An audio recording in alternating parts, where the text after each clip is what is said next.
When you weaponize a good man's respect against him, you unleash a monster you cannot control. There is a particular kind of cruelty that requires a particular kind of goodness to work. Not the obvious cruelty, the cruelty that announces itself, that raises its hand and makes its nature clear, and therefore gives its target the specific mercy of knowing what they are dealing with. That cruelty is brutal, but it is legible. You can see it coming. You can prepare. The cruelty that required Adrian Vane's particular goodness was the other kind. The kind that looks like the victim's own virtue. The kind that takes a man's devotion and his restraint and his deep, foundational belief that the woman he loves is owed his patience, and turns all of it, every piece of it, into the mechanism of his own humiliation. Stella had not designed it this way. That was the thing that made it worse, in a certain light. She had not sat down and thought, "Here is a man whose respect I will use against him." She had simply identified early in the marriage that his respect had no bottom, that it would keep giving, that whatever she asked of it, more patience, more distance, more of the specific, self-effacing gentleness of a man who believes that love is a practice rather than a demand, it would provide. She had kept asking, he had kept providing. And in the space between what she was asking for and what she was actually doing, she had been building something that he would not discover until it was complete, until it was so thoroughly built that the discovering of it would not be a crack in the structure, but the collapse of the entire thing, all at once, in a single candlelit room on a night in November, when a man came home early and opened a door. But we are not at the door yet. We are in a carriage on the road to the continent, 1 hour into a month-long journey, in the moment when a man reaches into his coat for his pocket watch and his fingers find paper instead. We are in the moment before the reading, the last moment of a particular kind of not knowing, the last second of a world that is still, for a few more heartbeats, the world Adrian Vane believes he is living in. Before we go back to that carriage, before we watch him, read the letter and watch the watching change him, I need to ask you something. If you discovered that the respect you had given someone, freely, fully, with no calculation, had been used as the instrument of your own betrayal, what would you do with the respect? Would you abandon it, condemn it, decide it had been the error all along? Or would you understand, eventually, that the error was never the respect, only the person it was given to? Drop your answer in the comments. Because Adrian would ask himself this question, in the library by the dying Pfeiffer, on the night he made his vow. And the answer would arrive not in words, but in the form of a woman, standing in a doorway, holding a tray of tea, with honest eyes. Subscribe and hit the bell. Tell me where you are watching from tonight, your city, your country. Let me know who is in the room now. Let's begin. Adrian Vane, Duke of Harcrest, was the kind of man who existed in every generation of the English aristocracy in small numbers. The man for whom the title was not a performance but a standard, who understood that the position he held carried obligations that were not ornamental, who was spoken of by his tenants and his staff and his peers, with the specific respect that is different from the respect given to power, because power does not require earning, and this kind of respect does. He had found her at a winter assembly in Bath, standing near the window, not performing, which was the first thing he noticed, because most women at winter assemblies in Bath were performing in one direction or another, and Stella was simply present, simply herself, simply looking at the garden with an expression that suggested she found the garden more interesting than the room. He had found this quality remarkable. He had not understood then that not performing was itself the performance, that the quality he had identified as genuine presence was a specific, carefully maintained character that had been developed across years of social navigation by a woman who understood that the most effective disguise was the one that looked like no disguise at all. He had married her in the spring. The wedding was celebrated with the warmth of a man who was doing something he genuinely wanted to do and was not concealing this. He had held her hand at the altar with the specific tenderness of a man who understood that the moment was significant and did not need to perform that understanding for an audience. The assembled guests had found this moving. Several of the older women had said to each other and to him afterward that it was the most genuine wedding they had attended in years. By the second month, Stella turned away from him in bed. She was masterful at the turning. It was not abrupt, not the cold refusal of a woman making a statement. It was the soft, regretful, warmly apologetic turning of a woman who wished very much that things were otherwise, and was communicating this wish with the full sincerity of an actress who has inhabited a role long enough that the sincerity is indistinguishable from the actual thing. "I am so terribly fatigued tonight, my love. The heat has given me a dreadful headache, and I would not want to be less than fully present for you. You deserve better than that. Tomorrow, I promise you tomorrow." He stepped back. Every time he stepped back, not with resentment, not with the performance of noble restraint, but with the genuine, uncomplicated belief that the person he loved was telling him a true thing about her state, and that her state deserved his patience. He believed this because he was a man for whom respect was not a social convention, but an internal commitment, the specific commitment of someone who has decided that the people he loves are owed the full benefit of his consideration, and that demanding what he wanted at the cost of their comfort was a form of violence he was not willing to commit. He would look at her in the morning, at the composed, rested face, the eyes clear of the exhaustion she had described, the quality of a woman who appeared to have slept deeply and well. And he would think, "She needed the rest, and I gave it to her, and that is right." He did not ask why she always appeared, by morning, so thoroughly restored. He did not let himself ask, because asking would have required him to follow the question to a place he was not yet ready to go. Mara had been with the household for 7 years. She was the parlour maid, a position that required, in a house of Harcrest's size and the social intensity of its season, a particular combination of efficiency and invisibility, the ability to manage the physical world of the house without making the management visible to the people who inhabited it. She had this quality in abundance. She was the kind of person who was present in rooms without being noticed, which was, in her case, not an absence of self, but a specific deliberate quality of attention that she directed entirely outward. At the room, its contents, its occupants, the details of what was happening and what it meant. She had been watching what was happening at Harcrest for 8 months. She had watched Stella's absences and returns, the specific timing of them, always correlated with the Duke's departures, always resolved before his arrival. She had watched the bedroom on the mornings after certain nights, the particular quality of disorder that was different from the disorder of ordinary occupation. She had cleaned the room and noticed what the room contained that it should not. She had found the cufflinks on a Tuesday in September. Marcus's initials, monogrammed in silver, tucked into the silk folds of the bedsheet at the far edge, where they had slid and where whoever made the bed. Stella, in the specific aftermath of a morning when she had dismissed the maids early, had not thought to look. Mara had looked. She had held the cufflinks in her hand for a long time, in the empty bedroom, in the morning light, and she had thought about the Duke. She had thought about the specific quality of his goodness.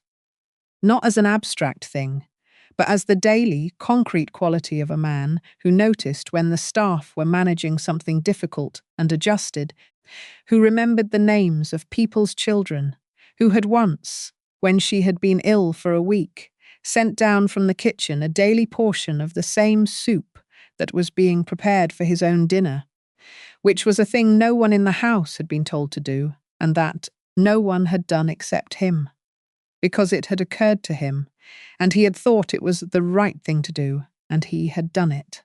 She thought about this man being humiliated, nightly, in his own bed, by a woman who turned away from him with tender apologies while waiting, with the patience of someone counting down for his next departure. She thought about what she was going to do with what she knew. The letter in the dark, she wrote it 3 times before she was satisfied. Not with the content. The content was fixed, factual, the specific dates and times and details that she had recorded in the private, careful shorthand of a woman who understood that facts without documentation were claims, and claims could be denied, and she was not writing something that could be denied. She wrote it 3 times, because the first 2 times, reading it back, she could hear in it too clearly the specific distress of the writer. The grief of a loyal person, delivering information they wished they did not have. And she did not want the Duke to spend any portion of his attention managing her distress when his own was going to be considerable and would require all of him. The third version was plain. She slipped it into the pocket of his travelling coat on the morning of his departure. The heavy winter coat that hung in the entrance hall, that he would put on at the last moment before the carriage, that he would not reach into until they were on the road. She stood in the entrance hall and watched him embrace Stella at the gate, watched Stella's face over his shoulder, the specific quality of the farewell performance, the eyes that were warm and sad and entirely engaged in the production of warmth and sadness, and she thought, now, the information is with him. What happens next is not mine to manage. The carriage disappeared down the drive. She went back to her work. He found it an hour outside the city. His hand was in his coat pocket for the watch, which he checked at this point in every journey.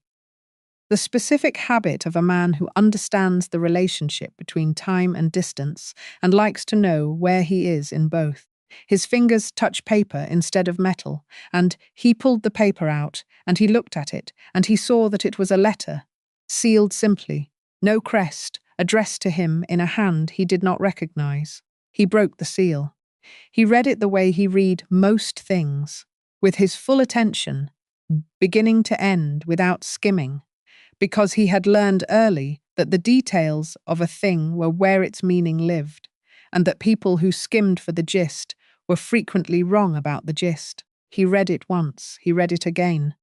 His first response, which arrived before he was finished with the second reading, was the specific, furious denial of a man who has been presented with information that cannot be true because its being true would require a complete reconstruction of a world he has organized his life around.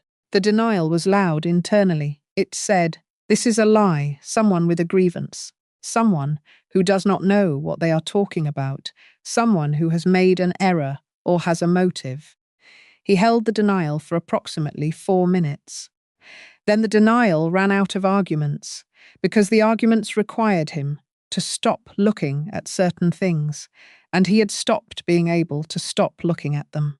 The headaches, the fatigue, the tender, regretful turning, the specific, consistent, never-varying quality of a refusal that had always resolved by morning into someone who appeared to have slept extremely well.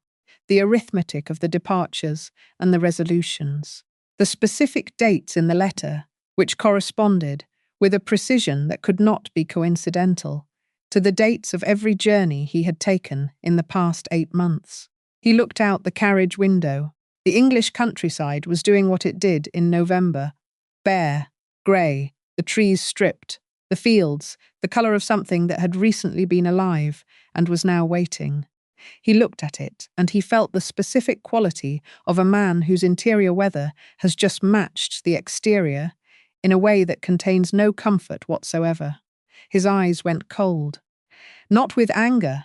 Anger would come later, or it would not come at all, because what was replacing it was something colder and more structural than anger, something that was reorganizing itself from the inside, rearranging the architecture of a man who has just understood that the foundation of his house was not what he believed it was. He raised his cane and tapped it twice against the carriage roof. The driver's slot opened. "Your Grace?" "Turn the horses back," Adrian said. His voice was the voice he would have, from this point forward in this story. Quiet, controlled, with the specific quality of a very large and very cold room. But we do not enter until the sun goes down. The carriage turned. The bedroom execution night fell over Harcrest with the unhurried thoroughness of November dark. Not the sudden dark of summer, which arrives with a quality of surprise, but the slow, accumulating dark of the late year, which moves in from the edges of things and fills them gradually until the filled thing is simply dark and you cannot remember exactly when the last light left. The estate was lit from within. Adrian came through the servants' entrance, which he had used perhaps twice in his life, and which he used now with the specific, contained purpose of a man who has made a decision about what the next hour requires and is executing the decision without performance. He moved through his own house in the particular way he moved through it, knowing every corridor, every turn, every floor that had a sound, and which boards made it, and which did not.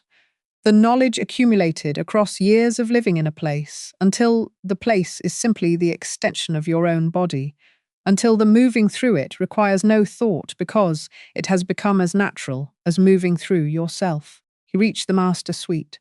He stood at the door for a moment. Through the mahogany he could hear what the letter had described. Not clearly, not in detail, but in the ambient quality of a room that is occupied in a specific way that rooms were not meant to be occupied by the person who was not supposed to be there. Low voices. A laugh. Not his wife's social laugh, the one he knew from dinner parties, but a different laugh. Relaxed in the way that people are relaxed, only when they believe no one who matters is listening. He opened the door. Not quickly, not violently.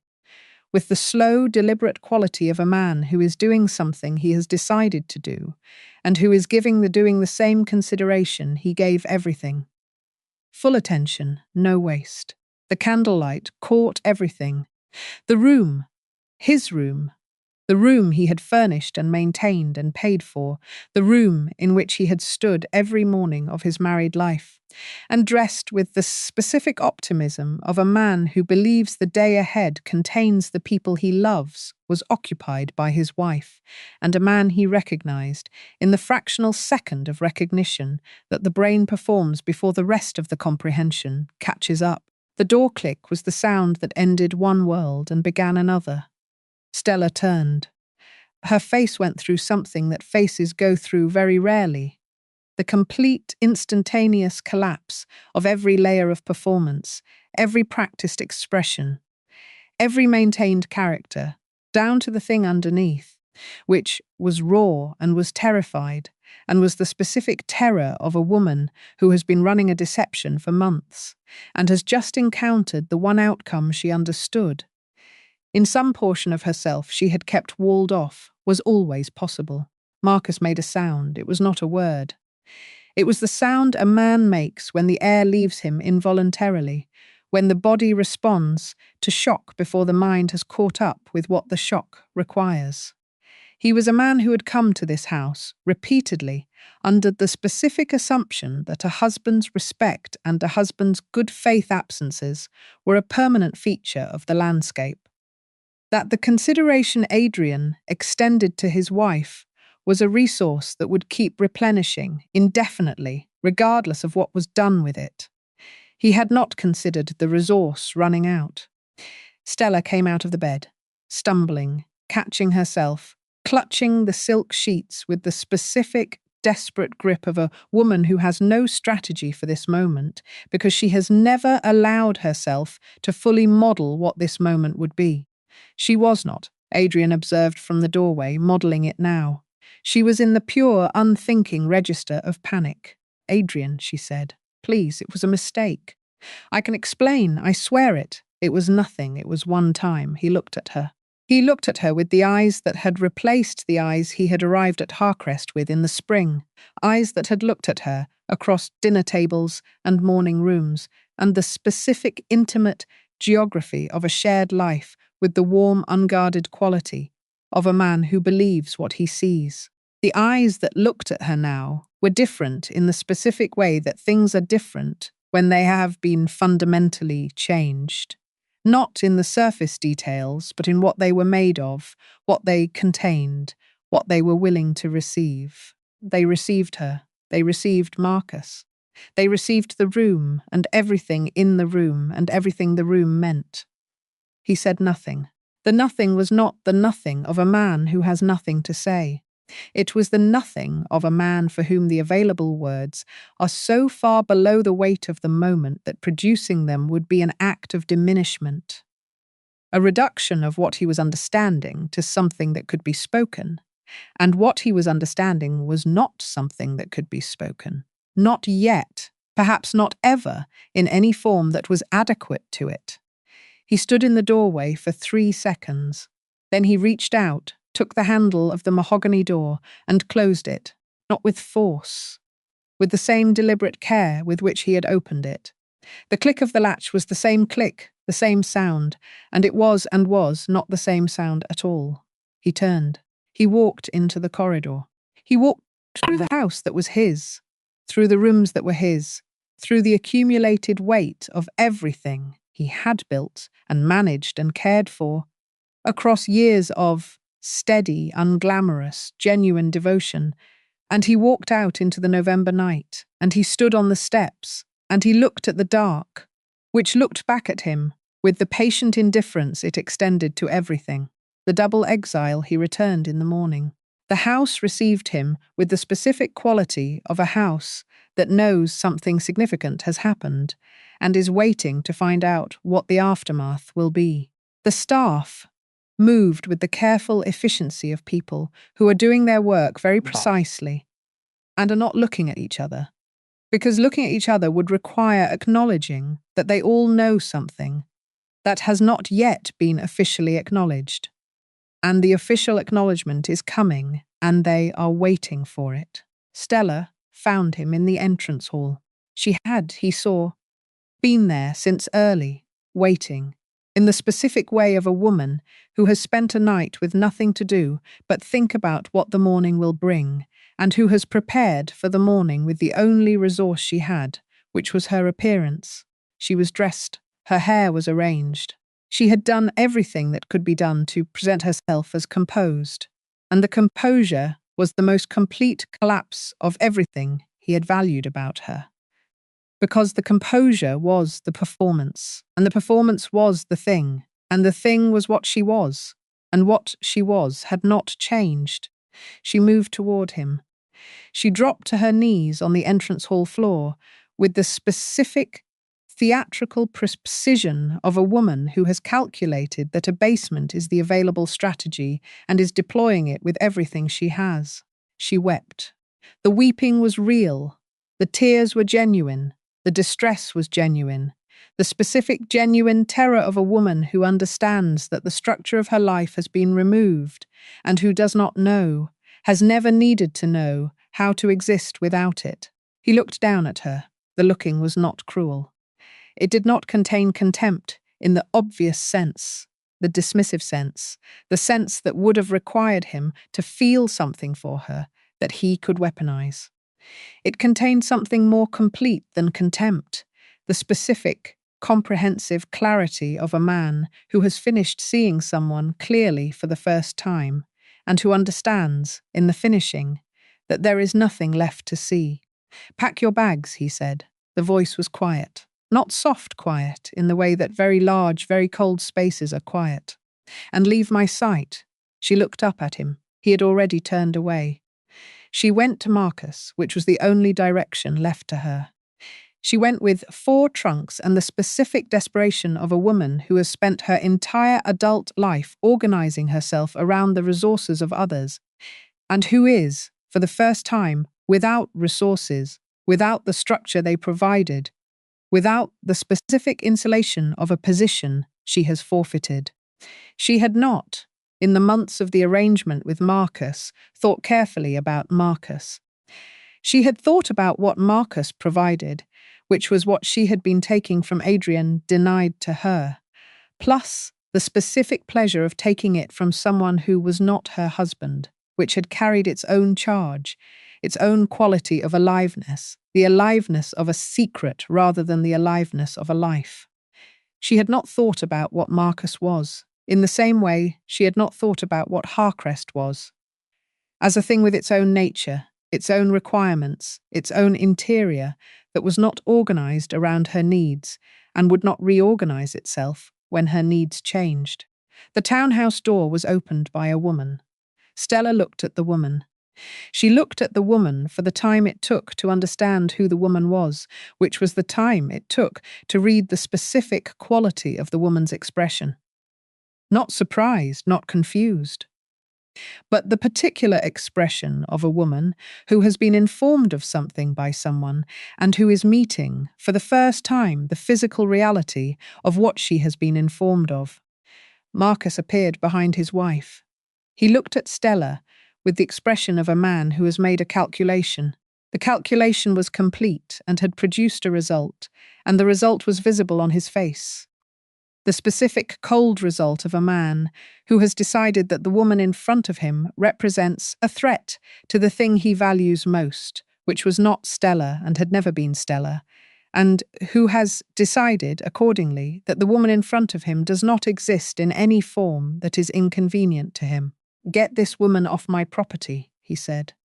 His voice had the quality of a man performing certainty, which was different from the quality of a man who was certain, but that difference required more than a doorstep and 4 trunks to establish. "I do not know her." The door closed. Stella stood on the pavement with her trunks, and the November, cold, and the specific, total quality of the destination she had arrived at. Not a place, but a condition. The condition of a woman who has used every resource she was given and has arrived at the place that is left when all of them are gone. She had weaponized one man's respect. She had been discarded by the cowardice of another. The cold did not comment on the irony. The cold simply continued. The Ice King and the library at Harcrest faced north. Adrian had always known this and had always found the north-facing quality of the library appropriate. It received the serious light, the working light, the light that did not flatter, but that was reliable, that was there every day, regardless of whether it was wanted, that illuminated without warmth, because warmth was not its function. He had done the most important work of the estate in this room across the years of his tenure, and the north-facing quality of the light had suited the work. He sat by the fire, because the fire was the only source of warmth in the room, which was also true in the figurative sense that had replaced the literal sense of warmth in his interior landscape. The fire was dying. He had not tended it. He did not, at this particular moment, have the specific interest in the continuation of the fire's warmth that tending it would have required. He looked at his reflection in the dark glass of the window, the glass that faced north, that showed him, at this hour, only the room's interior and the man in it, and the dying fire behind the man. He looked at the reflection with the specific assessing quality of a man examining evidence. He had loved her completely. He had given her the full weight of his devotion, his patience, his respect, the respect that he had always understood as the highest form of love, the form that said, "I see you as a full person with your own interior life and your own requirements, and I will not impose myself on those requirements. I will wait. I will give you room. I will trust what you tell me, because trusting what you tell me is the baseline of every real relationship." The respect had been received and used and turned back on him as the instrument of his own extended, systematic humiliation. He looked at his reflection and he thought about this, about the respect and what had been done with it, about the trust and what it had cost. And he said, to the room and the reflection and the dying fire, in the quiet voice that was the only voice he had now, "If total devotion and care only breed betrayal, then I will never allow myself to feel again." The words had the quality of words, said aloud, to make them real, to give them the weight of having been spoken rather than only thought, because unspoken things can be taken back, and spoken things are different. Spoken things are out in the world and have a different relationship to permanence. He meant them. He meant them in the way that a man means things at the bottom of his worst night, completely and with the specific conviction of someone who does not yet know what the morning will bring, but who has decided, in the dark, what the morning will find him committed to. The library doors opened. He did not turn immediately. The doors had a particular sound, and the sound told him it was not the sound of a person who had come to require something of him, which was the category of sound he had the least capacity for at this particular moment. It was a quieter sound, a more careful sound, the sound of someone who had knocked and not received an answer, and had decided, after a moment of considering, that the not receiving of an answer was not the instruction to leave, but the instruction to be careful in the entering. He turned. Mara was standing in the doorway. She had a tray, the small tray from the kitchen, the one used for private rather than formal service, with a pot and 2 cups, and the specific simplicity of something prepared by someone who was not trying to make a statement about hospitality, but who had thought. He has been in that room for a long time, and the fire is dying, and it is cold, and there is tea, and tea is something, and something is what I have to offer, and it is better than nothing, and I am going to offer it. She stood in the doorway and looked at him, not with pity. He would have found pity, at this moment, nearly unbearable. The specific condescension of being pitied by someone who had watched the architecture of his humiliation from close range, and who would need, in the pitying of him, to position herself as above it. Mara was not above it. She was in it with him, had been in it for months, carrying the specific, heavy weight of knowledge that she could not act on and could not discard, the weight of loyalty that had no available expression until the letter. She looked at him with the loyalty, directly, without managing it into something more comfortable for either of them. She crossed to the table beside his chair and set the tray down. She poured. She handed him the cup without comment, without the specific anxious hovering of someone who is not sure whether they have done the right thing and is waiting for confirmation. She had done the right thing. She appeared to be clear on this, and the clarity was its own form of communication. He took the cup, he held it. The warmth of it moved through his hands in the specific way that warmth moves through cold hands. Not dramatically, not with the rush of heat replacing cold, but slowly, by degrees, the way real warmth works, by accumulation rather than invasion. He looked at her. He looked at her with the eyes that had been the north-facing library eyes for the past 24 hours. The assessing eyes, the evidence-reviewing eyes, the eyes that had decided, in the dark by the dying fire, what they were going to be from this point forward. She looked back with the eyes that had been watching him, from the edges of rooms, for years. The specific, observant, present quality of attention that noticed the things he sent down from the kitchen when the staff were ill, that had noticed the dates and times and what they meant, that had written 3 drafts of a letter to find the version that would serve him rather than herself. 2 people who had both, in their different ways, been in the same house for the same years, and who had not, until this moment, been in the same room in the same way. The way of 2 people who are seeing each other rather than occupying the same space. The ice around his heart did not melt.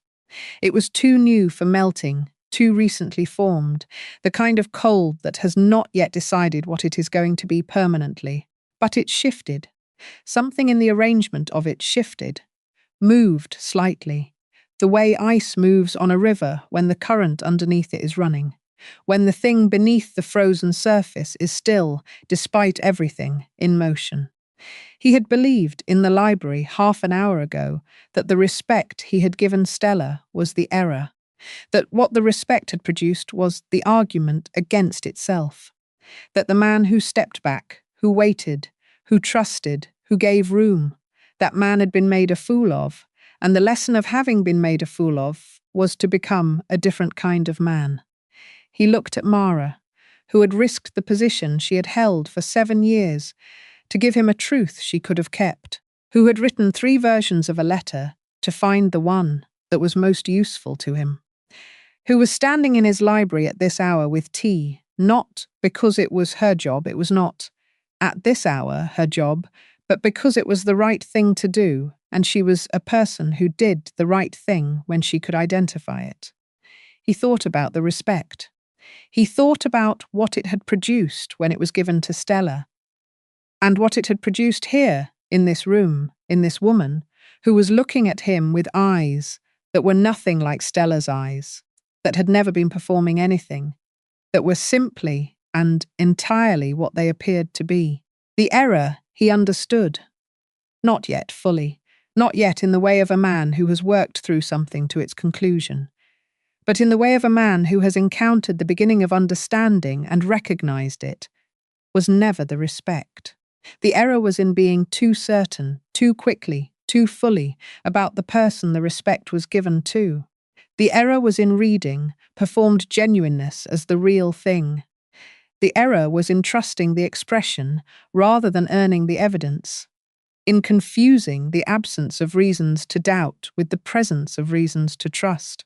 Mara had given him reasons, not performed them, given them across 7 years of service and 1 letter and this hour, in a library, in the cold. He was not going to fall in love tonight.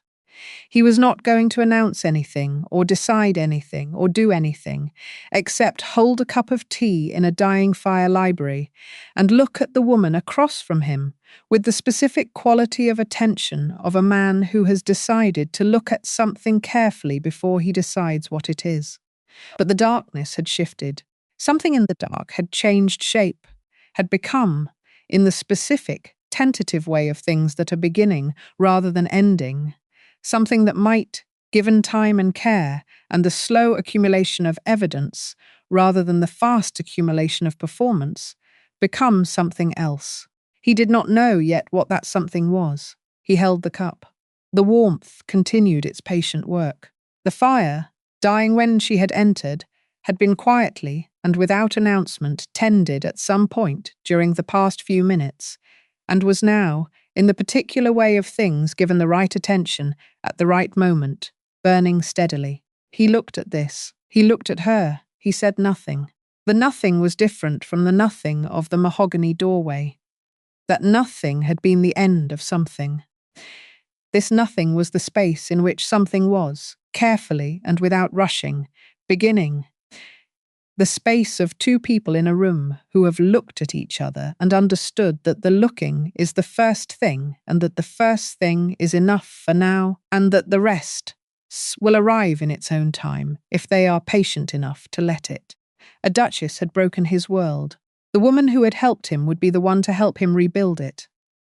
Not with declarations or performances or the theatrical warmth of a woman managing a man's perceptions, but with the same quiet, daily, unglamorous, genuine quality of care that he had always understood was the highest form of love. He had recognized it once before. This time, he would earn the recognition before he trusted it. The fire burned. The tea was warm. The dark continued to shift. Tell me in the comments, which moment stayed with you? Was it the turning away in bed, the cufflinks in the silk, the letter in the coat pocket, the door closing without a word, the pavement with 4 trunks, or Mara in the library doorway with the tray? Drop it below. I want to know what you are carrying from this one. And tell me where you are watching from, your city, your country. Let me know who is in the room tonight. Subscribe and hit the bell. Because the next story opens with a woman who has been her family's silent financial architect for a decade. Every investment, every recovery, every saved estate, all of it done under her brother's name, because her brother has the title and she has the mind. And the morning her brother sells the family seat without telling her, she stops being silent. And what she does with the voice she has been keeping in reserve for 10 years is the whole story. I'll see you there.